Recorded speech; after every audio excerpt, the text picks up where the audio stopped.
Good afternoon, everybody. Welcome to Prince Reza Pahlavi's press conference. I'm just going to give you a few bits of housekeeping before we kick off. The Prince is going to speak and give some introductory remarks. We're going to then have question and answers. He'll take questions in English, French, or Farsi. We're going to have about 20 or 30 minutes of questions.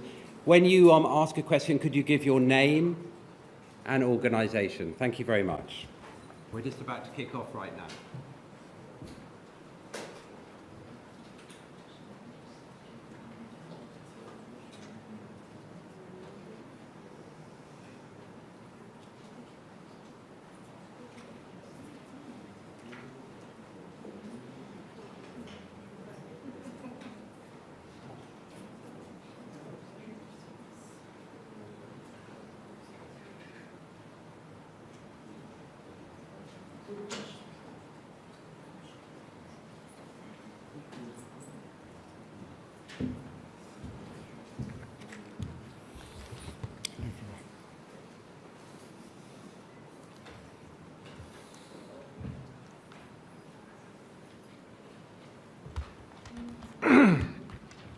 Ladies and gentlemen, members of the International Press Corps, good afternoon. Thank you for being here today. This is a historic moment for our nation. I will begin with a brief message to my compatriots in Iran in Persian, which I will then translate. هم میهنان، ایران عزیز ما به جنگی کشیده شده که بانی آن شخص علی خامنه‌ای و فرقه تبهکار و ویرانگر اوست.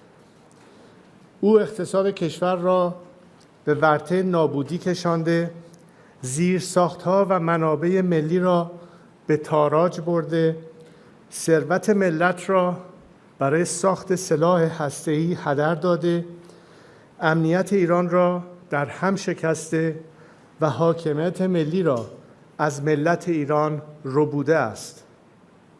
این رژیم شکست خورده، در لبه پرتگاه فروپاشی است و دیگر نباید ادامه پیدا کند. زمان پایان دادن به این تباهی و آغاز دوران نوین ایران است. زمان طلوع دوباره شیر و خورشید ایران. My fellow compatriots, our beloved Iran has been dragged into a devastating conflict, the architect of which is none other than Ali Khamenei and his corrupt, destructive faction. He has driven our nation's economy to the brink of collapse, plundered our national infrastructure and resources, squandered the nation's wealth on developing nuclear weapons, shattered Iran's security, and stolen the sovereignty of the Iranian people. This regime is defeated, teetering on the edge of collapse, and must not be allowed to continue. The time has come to end this ruin and begin a new era for Iran. This is a new dawn for Iran's lion and sun. Ladies and gentlemen, over the past few days, I have spoken with people across Iran from every walk of life. An officer in the armed forces, a mother fleeing Tehran, a factory worker from Tabriz, a young woman, activist for the Women Life Freedom Movement. These voices represent a nation embattled but resilient, that is not asking for its freedom, it is fighting for it. From the 1999 student protests to the Green Movement, to the 2017 Dema and 2019 Aban Mah uprisings, thousands of Iranians have given their lives in the fight for Iran's liberation. Today, millions of my brave compatriots continue the fight. One of their stories moved me deeply. In September 2022, Javad Haydari was murdered protesting the Islamic Republic's killing of Mahsa Amini. His sister has continued his fight. She is one of the hundreds of activists the regime has arrested and harassed in recent days. When security forces raided her home, she cried out, "Oh God, where shall we go? Where shall we go to flee from your tyranny?" One by one, her neighbors began to respond to her, "We're not going anywhere. They," meaning the regime, "are the ones who've got to go." These words echo in my heart and should echo in every corridor of power around the world. Today, it is clearer than ever. The Islamic Republic is collapsing. Credible reports indicate that Ali Khamenei's family and the family of senior regime officials are making preparations to flee Iran. The regime is on its last legs in towns and cities across the country. The military is fractured. The people are united. The foundation of this 46-year tyranny are shaking. This is our Berlin Wall moment. But like all moments of great change, it comes fraught with danger. We stand at a crossroads. One road leads to bloodshed and chaos, the other to a peaceful and democratic transition. The difference in these two roads depends on one factor, and one factor alone: whether the current regime in Iran is allowed to survive. If the West throws the regime a lifeline, there will be more bloodshed and chaos, because this regime will not submit or surrender after it has been humiliated. It will lash out. As long as it is in power, no country and no people are safe, whether on the streets of Washington, Paris, Jerusalem, Riyadh, or Tehran. There is only one way to achieve peace: a secular, democratic Iran. I am here today to submit myself to my compatriots, to lead them down this road of peace and democratic transition. I do not seek political power, but rather to help our great nation navigate through this critical hour towards stability, freedom, and justice. To the people of Iran, I see your courage, I feel your pain. I know you are suffering. I know many of you are afraid for your loved ones, your children, your future. So I speak to you today with a heavy heart. I worked for years, for decades, so that the scourge of war would never reach the borders of our land. Seeing the images of the people of Tehran forced to flee our beautiful capital, the explosions in Isfahan, the fires along the Persian Gulf, all fill me with pain. But more than pain, I am filled with anger because this war is the result of the selfishness, hatred, and terror of one man, Ali Khamenei. While he directs this war from the safety of his hidden bunker, he uses our people as human shields. It is time to end the suffering. So today, I have a direct message for Ali Khamenei. Step down, and if you do, you will receive a fair trial and due process of law, which is more than you have ever given any Iranian. To other senior regime officials, those of you whose hands are soiled with the blood of the Iranian people, you too will have to face justice. But we will not repeat the mistakes in other failed transitions. To those of you who are loyal to the Iranian nation and not the Islamic Republic, there is a future for you in a democratic Iran. If you join the people now, the choice is yours to make. I know these officers, these soldiers, these brave men exist because they are reaching out to me and telling me they want to be part of this national salvation. But now, greater coordination is needed. So to that end, today I am announcing that I am establishing a formal channel for military, security, and police personnel to reach out directly to me, my team, and our expanding operation.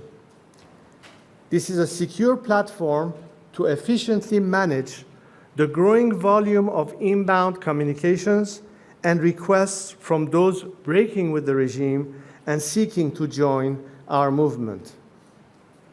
For those patriotic members of our armed forces, the time is now to join the nation. If you do, I will make sure your service to Iran is not forgotten and is celebrated.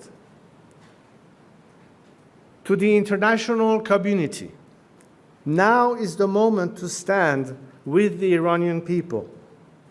Do not repeat the mistakes of the past. Do not throw this regime a lifeline. You are right to be concerned about stopping nuclear weapons and securing regional stability. Only a democratic transition in Iran can ensure these goals are achieved and are lasting. Take, for example, the destruction of Natanz, Isfahan, and Fordo enrichment facilities. Yes, this has diminished the regime's domestic nuclear enrichment, but it does not diminish the regime's intent to acquire and use nuclear weapons. The regime, enraged and emboldened, will be seeking revenge and can acquire nuclear weapons from other rogue regimes like North Korea. The destruction of the regime's nuclear facilities alone will not deliver peace, but the path I offer can. So work with us to ensure a peaceful transition.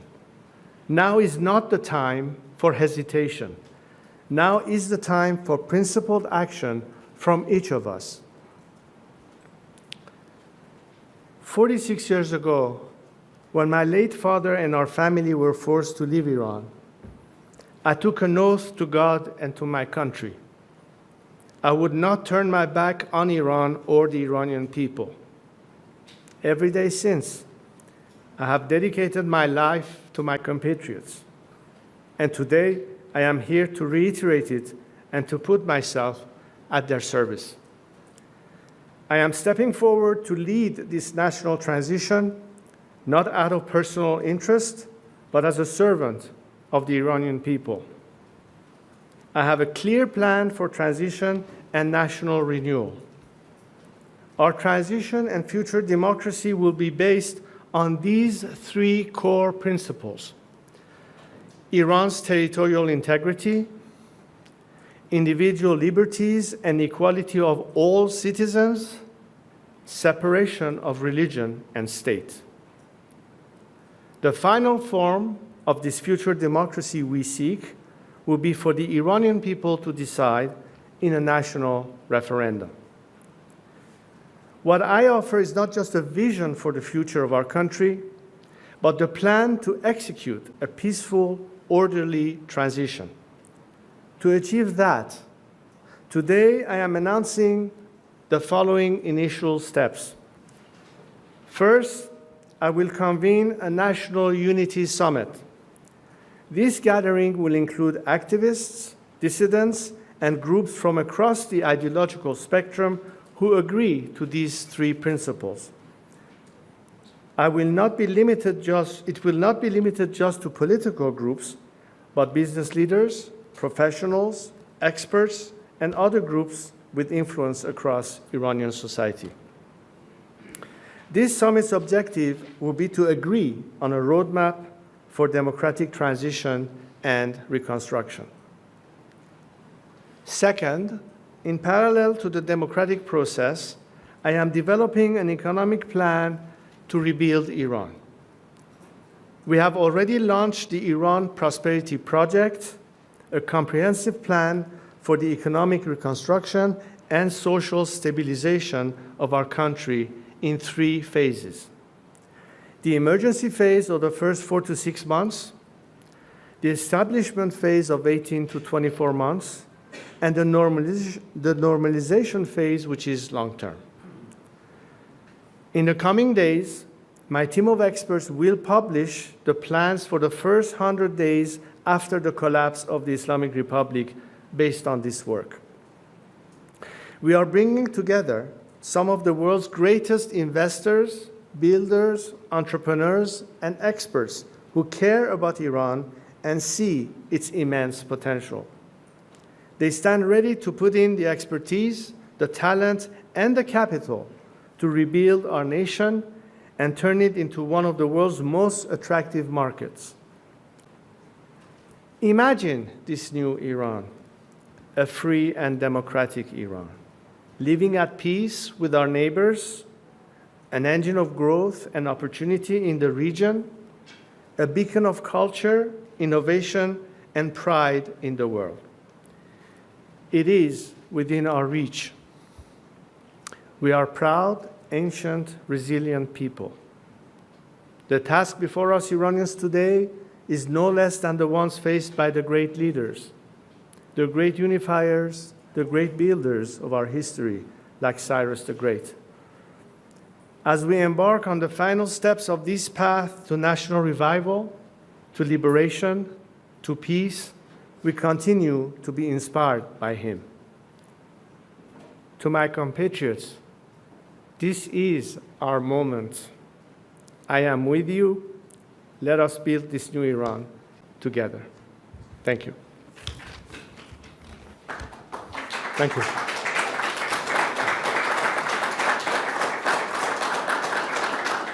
Thanks so much.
indication of how the regime and its apparatus of either incarceration or repression has been targeted.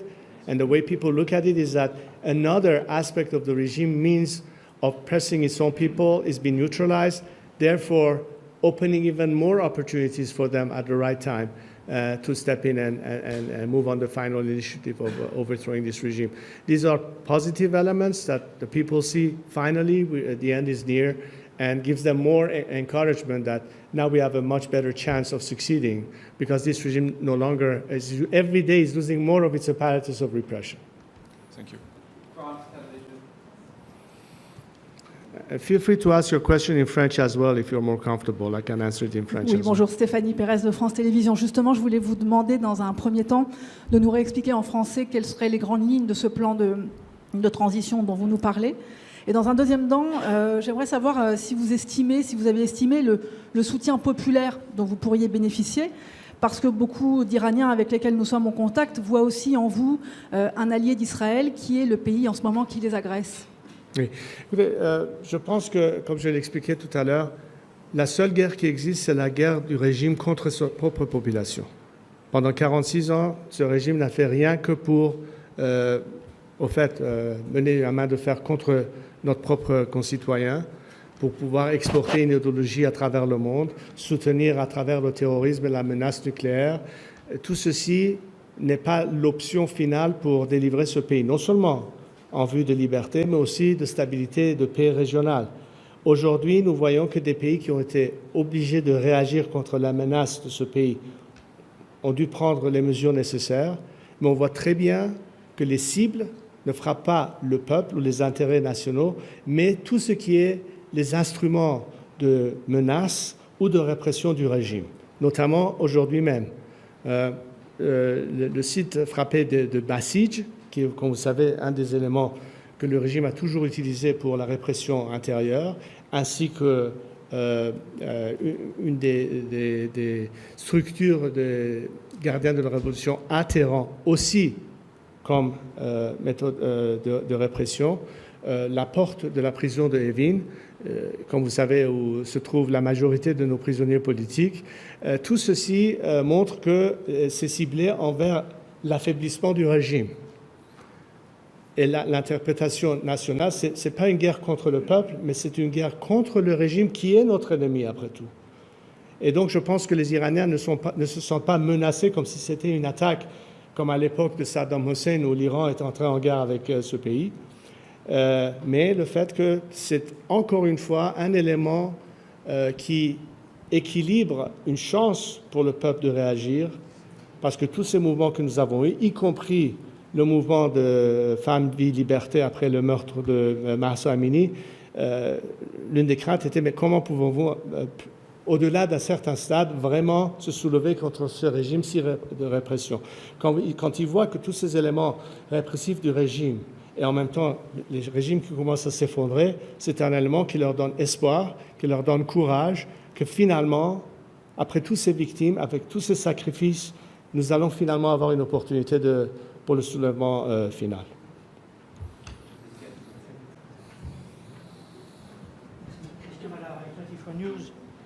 Quand feu l'ayatollah Khomeini terminait ses discours et ses interviews, il avait toujours pour habitude de dire Amar Barsha, Marosha. Est-ce que vous, 46 ans après, vous dites Amar Bar Khomeini? Non, les peuples disent Bar Khomeini est mort au dictateur. Mais pourquoi? Parce qu'ils savent très bien que l'ennemi est intérieur. L'ennemi n'est pas extérieur. Quand les Iraniens appellent à la chute du dictateur, ça veut dire quoi? Ça veut dire fin à ce régime. Aujourd'hui, nous sommes le plus proche possible à cet avenir, où cette dictature théocratique n'existerait pas, elle est en train de s'effondrer. Les éléments aux têtes du régime préparent déjà leur fuite. Et aujourd'hui, nous voyons que des éléments militaires, police et sécurité, commencent à nous contacter. Ils ne veulent pas couler avec le navire qui est en train de couler. Ils veulent se rejoindre au peuple. Au lieu d'être devant ou contre le peuple, ils veulent se rallier au peuple. Donc les défections déjà commencent. Et j'ai indiqué dans mon discours que nous préparons déjà le mécanisme de communication. Tout ceci, c'est en vue de préparer, comme vous dites, le terrain dans cette phase actuelle jusqu'à la chute du régime, mais surtout, qu'est-ce qui va se passer pendant cette période de transition. Alors tout ce planning est effectué, vous entendrez encore plus dans les jours à venir, mais comment nous faisons exactement cette chose? Avec la coopération et collaboration des forces intérieures et bien entendu la mobilisation des forces au-delà du pays qui travaillent ensemble sur ce sujet. Et bien entendu au niveau international, quelle sorte de coordination pourrait exister avec des gouvernements clés et concernés? Hi. Tim Ross from Politico. Speak louder, please. Tim Ross from Politico. So the United States Secretary of State and the government of Israel have both said that regime change is not a war objective. Would you like regime change to be a war objective, even if that means Israeli and potentially American troops fighting in the streets of Tehran? My position has always been throughout the years that it is not any foreign government's mission or job or policy to define it as being regime change. The question, however, is for this government to recognize that this is the ask of the Iranian people. And in support of their liberal and democratic aspirations, where do particularly Western democracies stand? Are they going to continue to appease this regime and throw it another lifeline at the expense of the Iranian people?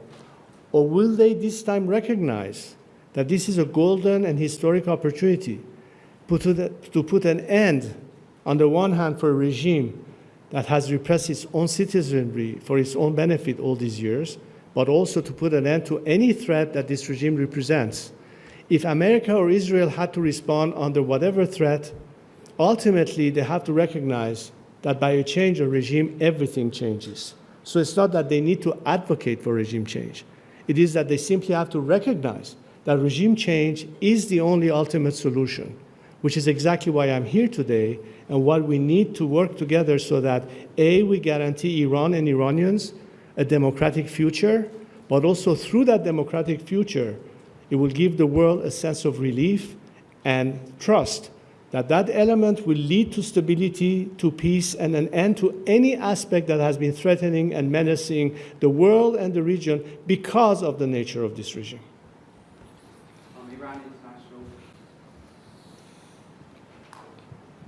شاهزاده سلام، نیلوفر پورابراهیم هستم از ایران اینترنشنال. سوالم رو به فارسی میپرسم. خواهش می‌کنم بلندتر صحبت کنید، صداتون نمیاد. الان بهتره؟ بهتر شد. سوال اولم در مورد نگرانی‌های بعضی از مردم در داخل ایرانه. وقتی که میگید که زمان فروپاشی نزدیکه یا به خیابون‌ها بیاین و مبارزه کنین، خیلی‌ها نگرانن و معتقدن که در شرایطی که زیر بمباران هستن و حتی راهی برای خبردار شدن از این حملاتی که داره میشه برخلاف مثلا اسرائیل ندارن. آیا این درخواست از اونها برای چنین چیزی درسته یا نه؟ گروه‌هایی که در واقع گروه‌های مثل گروه‌های چپ چنین سوال‌هایی رو می‌پرسن، انتقاداتی رو دارن. در مورد این خواستم اگر ممکنه توضیح بدید. سوال دیگه هم در مورد فعالیت‌هایی بود که امروز اعلام کردین، مثلا تشکیل کانالی که گفتید برای پیوستن کسانی که می‌خوان بپیوندن یا اجلاس اتحاد ملی که گفتین تشکیل میدین. چه کارهایی در زمینه اینها تا اینجا آغاز شده؟ چه زمانی طول می‌کشه تا به طور کامل انجام بشه؟ و آیا با دولت‌های غربی یا نمایندگانی در داخل کشورهای اروپایی و غربی در ارتباط هستید برای برنامه‌هایی که دارید برای کمک به مردم ایران و دقیقاً صحبتی که کردید برای اینکه اون نگرانی از ماندن جمهوری اسلامی به وجود نیاد یا این جلیقه نجاتی که میگید برای در واقع جمهوری اسلامی نفرستن؟ اول از همه بگم که شما درجه هوشمندی و هوشیاری همیهنانمون رو دست کم نگیرید. کاملا میدونن که چه زمانی میتونن حرکتی رو انجام بدن و طبعا در شرایطی که درگیری نظامی هستش خب بهترین فرصت برای این کار نیست، ولی زمانش خواهد رسید.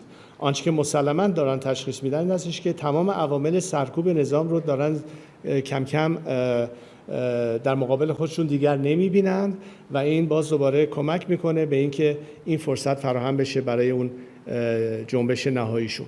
در ارتباط با اون چیزی که اشاره کردید، خب طبعا در روزهای آینده با جزئیات بیشتر نحوه عمل و برنامه‌هایی که در نظر داریم بیشتر مطرح خواهد بود برای رسانه‌ها و برای افکار عمومی و به طور کلی این برنامه‌ریزی رو داریم ادامه میدیم در جهت اون چیزی که امروز در سخنرانیم بهش اشاره کردن. و نهایتاً در ارتباط با جامعه بین‌المللی من فکر کنم که در همین چند هفته اخیر کلاً دیدگاه و برخورد خیلی از دولت‌ها و یا سرانی که تا به حال اصل این که شاید این رژیم تغییر پیدا کنه رو رادارشون نبود، اکنون می‌بینم که اتفاقاً این مسئله داره خیلی جدی‌تر از قبل مطرح میشه و دیگر مسئله فقط این نیست که خب این نظام هست بهتره باهاش تعامل بکنیم یا مماشات بکنیم، بلکه این نظام در حال فروپاشی است و اجباراً بایستی فکر بکنن که پس از این نظام چه اتفاقی خواهد افتاد و هم از روی کنجکاوی و هم از روی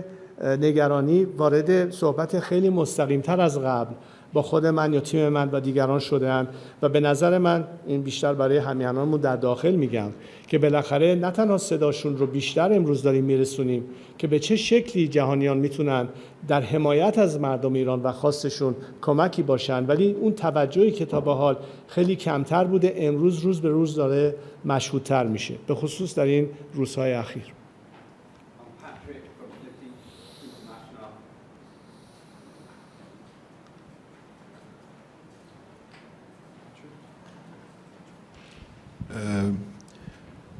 Monseigneur, de nombreuses chancelleries, notamment européennes, continuent de préférer la stabilité à la justice en disant qu'il ne faut surtout pas tenter de changer le régime. Comment expliquez-vous, or l'histoire prouve qu'il n'y a pas de stabilité éternelle sans un minimum de justice, comment expliquez-vous cette prudence, si l'on est optimiste dans les termes, ou cette complaisance, si on veut être un peu plus sévère? Patrick, ce n'est pas du nouveau. On se connaît depuis qu'on se connaît, presque plus de 40 ans, je dois dire. Mais qu'est-ce qui change, au fait? C'est le fait que, peut-être que jusqu'à présent, où on parlait d'une politique d'apaisement, en oubliant qu'il peut être une autre alternative, donc c'était le status quo, mais aussi le fait que ce n'est pas à un gouvernement étranger de décider s'il faut avoir un changement de régime. Il faut écouter un peuple qui réclame un changement de régime. Et à ce moment-là, en tant que des démocraties européennes ou américaines, qui parlent des droits de l'homme, qui parlent des libertés, qui parlent des injustices, qui parlent de tout cela, comment voulez-vous qu'une continuation de ce même régime puisse être la solution et d'être intimidé par la menace du régime, de ne pas avoir un dialogue ouvert avec les représentants de cette démocratie laïque contre un régime sanguinaire? Le déclic commence à se faire, finalement, surtout parce que d'abord, ils voient que beaucoup de mes compatriotes, la grande majorité de mes compatriotes ne veulent plus de ce régime. Ils voient aujourd'hui que des éléments soi-disant réformateurs de hier n'y croient plus et sont en train de se joindre à nous dans ce mouvement de libéralisation, mais aussi le fait que, vu que les Iraniens sont prêts à ce changement, c'est un simple choix à faire. Est-ce qu'on fait obstacle à leur demande ou est-ce qu'on soutient leur demande? Ce n'est pas une politique à mener par un gouvernement étranger de réclamer un changement de régime, mais c'est d'acquiescer la demande d'un peuple qui veut être libéré et qui veut savoir si le monde libre est avec eux ou contre eux. C'est un simple choix à faire.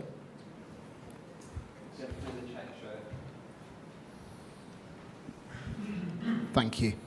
Rob Hastings from the iPaper in the UK.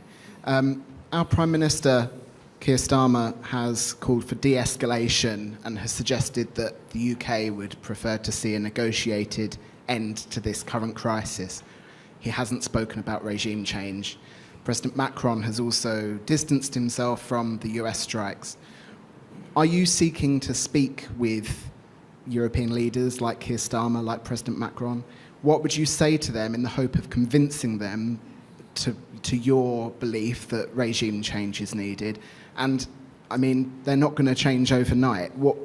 Where do you see that process going of engaging European scepticism towards regime change? First of all, I've been giving all these messages to world leaders everywhere for years now. And it's not that they don't know what I have to say or what my message is. What has changed, however, are the circumstances. And because the circumstances are now changing, in the sense that they visibly see the level of fragmentation of the regime and its mere collapse, which is very near, the fact that the regime is completely dismantled in its apparatus of repression that until now helped it sustain itself, and eliminating the greatest danger to a nation that unarmed are trying to, through civil disobedience and non-violence way, achieve their freedom. The playing field has now been equalized. My message remained the same as it was 20 years ago. But unfortunately, the truth is that because the pursuit of appeasement and the fear of a regime that takes hostages and intimidates Western governments to have an open dialogue with the force of democracy, they have always shied away and been fearful of talking to someone like me. I think this is changing now. I think we have much more receptive ears. What I would like to be able to do, given the opportunity, is to explain the mechanics of that change so they understand how we intend to do it, what we propose as an instrument, where can they, in fact, facilitate that or assist us. But this is more a discussion for the process. Right now, as we speak, let me point to a few issues that are imperative, where the world can immediately help us. It has nothing to do with talking about policy of regime change and all that. It has to do with empowering a nation seeking liberty. The regime is at war with its own people. It is trying to take revenge on the people, executing political prisoners, shutting down the internet, even landlines in the last few days. They are waging war against our own people. This regime's biggest fear is not an Israeli attack or an American response. It's the people themselves that they fear the most. This is what these world leaders have to recognize, that these are people who want to be with you, the free world, and the only obstacle between them and the free world is this regime. So don't be intimidated by the regime menace. Trust in a nation that wants peaceful relations with a neighborhood. They are not at war with Israel. They're not at war with the Arabs. They're not at war with America. The regime is a regime that has been chanting death to Israel and death to America for 46 years. The Iranian people say, we want to be friends with the world. We want to have cordial relations. It's up to you, world leaders, to recognize that potential, to trust the Iranian people in their intentions. And this is what will be the difference. This time, stay on the right side of history. You have an opportunity today. The worst thing that can happen is for this regime to continue to exist. It is on its way down. We just have to facilitate and expedite the process. So more harm is not done, not just to the Iranian nation, but everything that, as long as this regime continues to survive, it can still hurt a lot. We have this opportunity. This should be the agenda. Not only to eliminate this regime, but also to know that there is a plan for transition. It's not going to be chaos. It's not going to be unknown outcome. But for that, we need to be able to coordinate. So it is, I don't think it is anymore the question of whether or not or if there should be, but how can we make sure that this is a successful transition? And of course, there will be a need for very serious discussions as to how this or that country can, in a way or not, be effective in helping our cause and therefore guaranteeing our success, which is win-win at the end of the day. Okay, last two questions. Channel 12 and then the Sun. I'm afraid that we've given a lot of time for questions. Thank you very much. Hello, and thank you for being here today and for your courageous stance. I'm Elad from Israeli Channel 12. I wanted to ask you whether you're in contact with any Israeli officials or representatives, and how do you picture relations between the two countries in the day after the regime will be changed? And also, you've mentioned some of the previous attempts on to have a civil unrest to topple the regime that have been unsuccessful. What makes you optimistic that this time will be different? Thank you. Well, first of all, my team has been, and myself in some cases, in contact with representatives of various governments. As you may know, 2 years ago, I traveled to Israel. I met at the top level of leadership over there. There's an obvious understanding of the vision and what could be the future of a different Iran, and how does that play to what could be, unlike this regime, the future of our region. I mentioned the fact that we do have the Abraham Accords, which of course was sabotaged by the regime. I think we should elevate that to the Cyrus Accords, which includes Iran as a key player into that, and making sure that ultimately we finally have a neighborhood that is stable and at peace with one another. This is the vision, and I think this is a message that has resonated very well, at least regionally. But you're right, is this time different?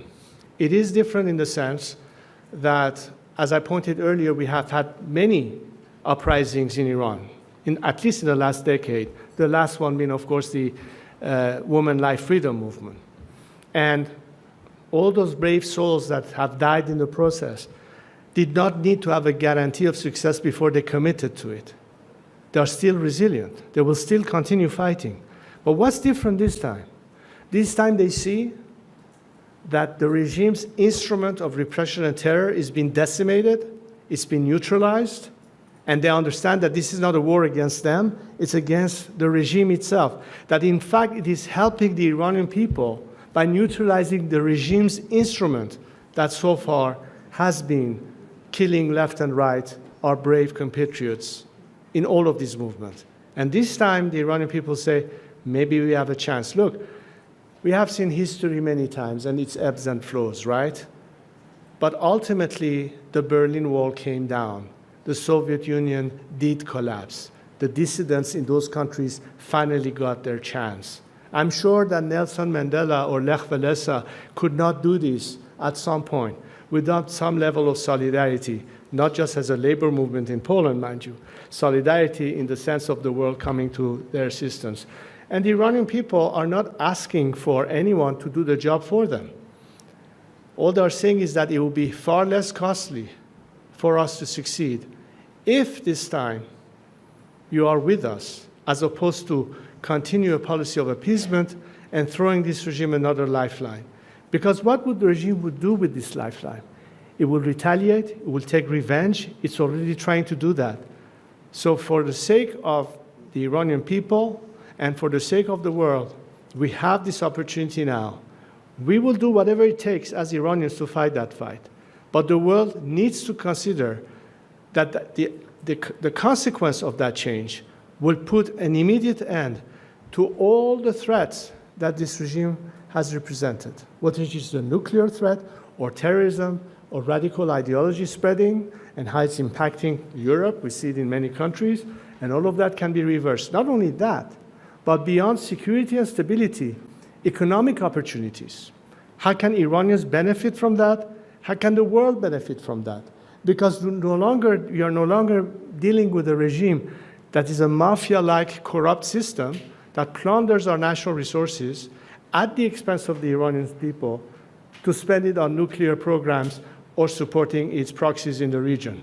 We will talk about a national government, first and foremost concerned with the prosperity of its own country by means of creating all the opportunities, but also to tell the world Iran is as I said in my speech, is a huge potential for investment and growth, and that's also in the interest of the world. But you're not dealing with a corrupt mafia anymore. You're dealing with a country that is on terms with all the rules and regulations and principles of standard practice of business and what have you. That changes everything. This is, I think, what the world needs to be focused now.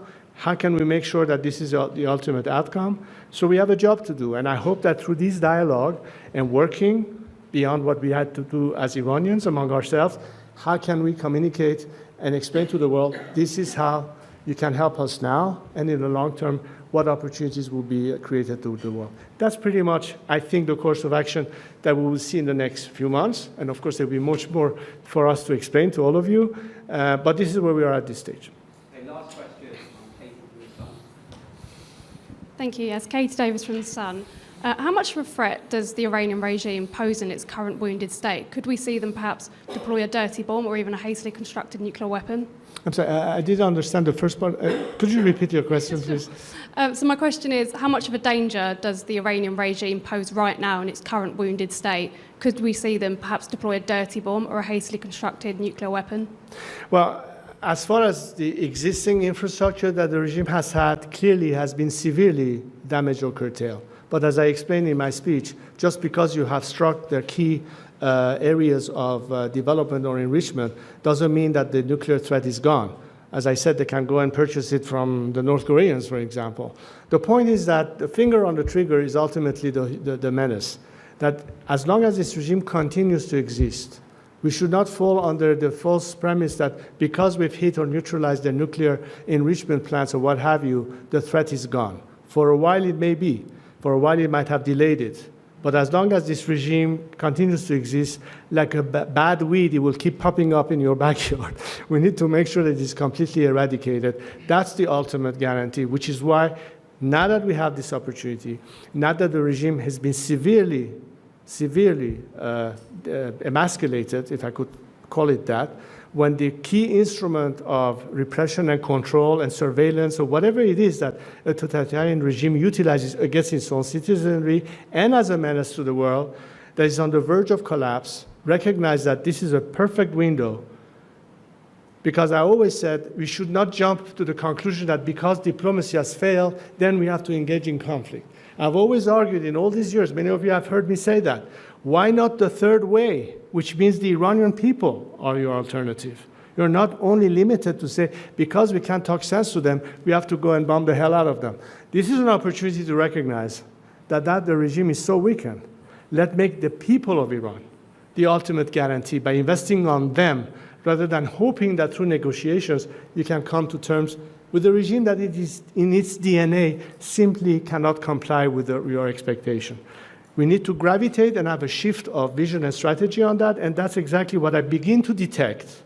I begin to detect more and more coming from governments that until now were just stuck on that status quo, and that are thinking finally that things can change. We have to be able to anticipate a change in Iran, and what do we need to do for that? That's, I think, for me, a positive development. Thank you. Thank you, Prince. Thank you all. Thank you so much. Thank you.